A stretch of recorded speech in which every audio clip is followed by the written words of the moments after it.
Bismillahirrahmanirrahim. Assalamualaikum warahmatullahi wabarakatuh. Kami dari kelompok Landscape Kota yang lokasinya di Taman Hutan Kota PLN Medan. Saya Muhammad Rida Hidayat, NIM 1704110101008, dan teman saya Yaga Pratama 17010401077. Jadi kami mendapat lokasi di Kota Medan.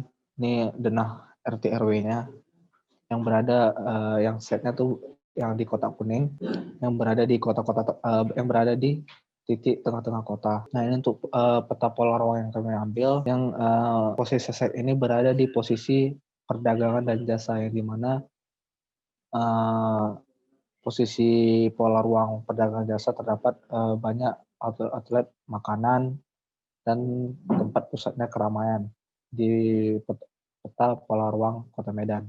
Nah, ini radius 1,5 kilometer, yang dimana berada radius sekitar posisi set kami banyak terdapat seperti kafe, pom bensin, museum, mall, dan lain-lain. Yang dimana di sisi utaranya terdapat area area vihara, di area timur terdapat area taman beringin, di area barat terdapat area pemukiman, dan di area selatan terdapat pemukiman dan kantor kota. Nah, lalu apa sih problem yang ada di Taman Kota PLN? Jadi taman ini digunakan atau istilahnya tidak digunakan dengan semestinya, karena taman ini merupakan citra-citra negatif saat malam hari karena gelap. Lalu ini adalah masalah yang lain, yaitu masalah air yang di Kota Medan, yang 30% wilayah Kota Medan masih krisis air bersih. Lanjut ke klasifikasi tapak.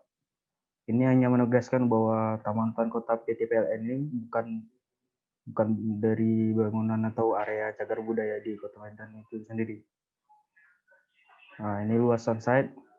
Jadi site berada di Jalan Jenderal Sudirman dengan luasan area sekitar 3.184 meter persegi. Lalu ini analisis hubungan tapak dengan sungai. Jadi di sisi taman yang berbatasan langsung dengan sungai bisa kita lihat sebelah kiri, dan sisi-sisi sungainya yaitu tanggul juga. Jadi taman atau sungai ini juga digunakan untuk anak-anak bermain. Lanjut ke topografinya, kalau lahan ini juga berkontur dan ada existing pipa dan tiang listrik, tangga, kursi taman, dan lain-lain di existingnya. Lanjut ke drainase, inilah aliran air existing drainase kota yang ada di jalan ini. Lanjut utilitas ini berupa tiang-tiang listrik yang ada di pinggiran trotoar. Ini view dari taman existingnya, bisa kita lihat. Apabila malam ini akan sangat menjadi negatif space, dan juga tapak ini beriklim tropis seperti kota pada umumnya. Ini analisis matahari dan angin. Lalu vegetasinya ada pohon besar dan pohon kecil.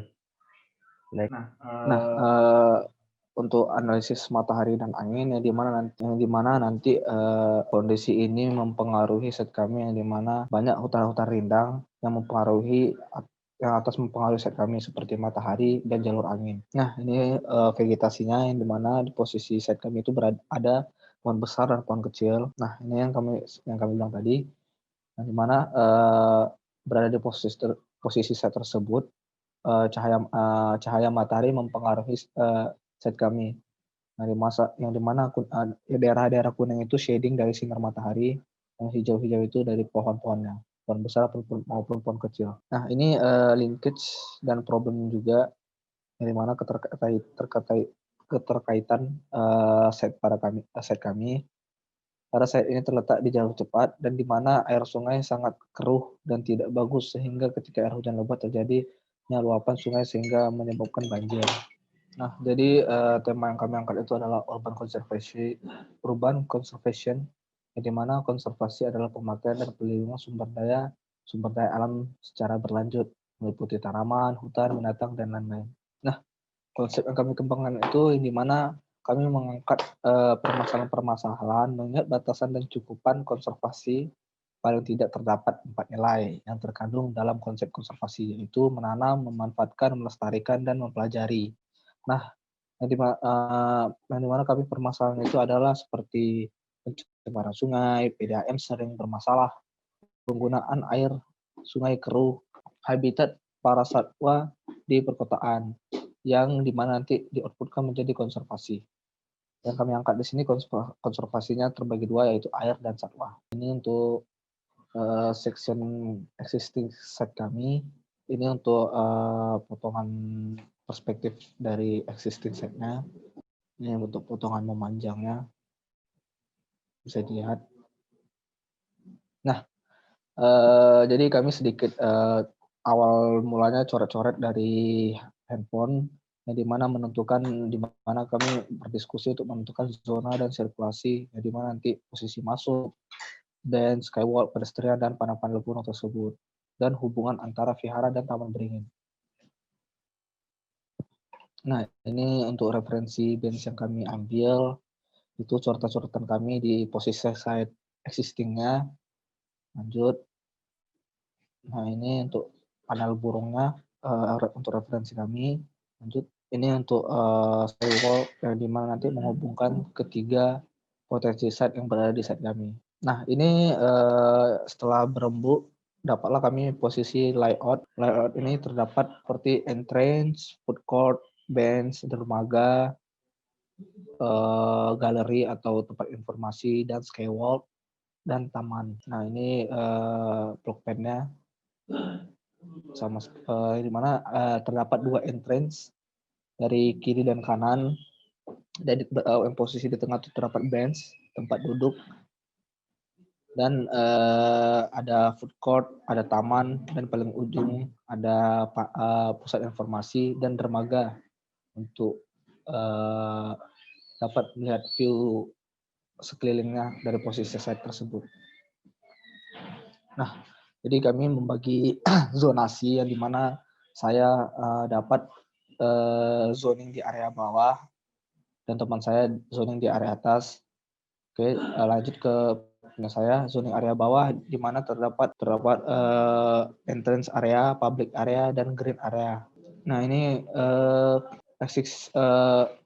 hasil yang kami desain untuk posisi di area bawah yang dimana terdapat entrance dari kiri, 2 entrance, dan langsung dihadirkan bench yang dimana bench ini nanti berfungsi untuk memanfaatkan user bisa berduduk untuk menikmati view taman tersebut.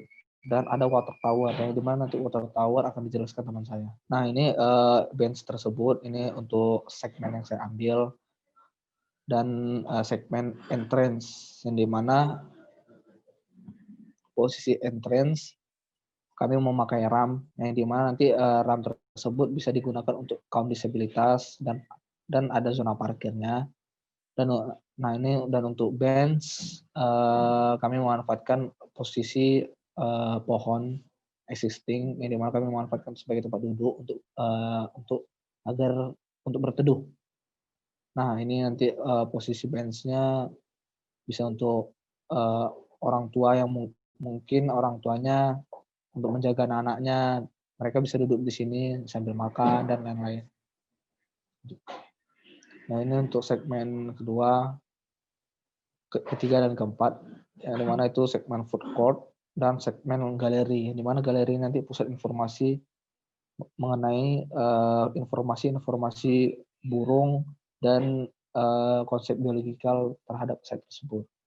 Dan untuk food court-nya tempat area komersil di site ini. Nah, ini untuk segmen dermaga terdapat wermes kayu dan tiang pancangnya kolom pancang kayu. Nah, yang dimana nanti dermaga ini bisa dijadikan komersil juga yang tentunya, di mana nanti kapalnya itu bisa mengelilingi set tersebut untuk melihat view dari luar set tersebut dan memanfaatkan potensi sungai yang berada di set tersebut. Nah, selanjutnya ada zoning area atas, berikut merupakan area konservasi yang nantinya fungsinya merupakan skywalk dan water tower serta panel burung. Nah, ini contoh dari panel burungnya yang ada di taman. Jadi panel burungnya ini nanti ada di atas pohon existing. Nah, ini adalah layout skywalknya dan sectionnya. Nah, ini skywalk water tower ini menggunakan material bambu 10 cm dan 5 cm sebagai railingnya. Berikut ini perspektifnya. Nah, ini adalah sistem water towernya. Bisa kita lihat bahwa air yang ditampung dalam water tower ini disalurkan menggunakan pipa air yang disebarkan ke seluruh taman yang nantinya akan digunakan untuk penyiram tanaman, untuk dari utilitas dari kamar mandi sendiri dan lain-lain. Nah, ini adalah perspektif dari atas skywalk yang sebelah kiri bisa kita lihat, dan sebelah kanan ini dari bawah skywalk yang melihat ke taman. Lalu ada perspektif 3 yang ini dari entrance, dan 4 ini menghadap ke arah galeri. Nah, ini perspektif 5 dari atas mata burung, dan perspektif 6 yang menampakkan skywalknya dan water towernya. Lalu ada entrance dan taman di bawahnya. Saya kembalikan kepada Rido, mungkin cukup sekian. Nah, ini untuk perspektif yang ke berapa tuh? Yang ke-7 dan ke-8. Yang 7 dari entrance yang menghadap ke food court, dan di bawah water tower tengah tersebut terdapat toilet yang dimana nanti dimanfaatkan oleh user. Dan yang ke-8 itu menghadap ke taman. Mungkin lebih dan kurang mohon maaf. Sekian atas presentasi kami. Assalamualaikum warahmatullahi wabarakatuh.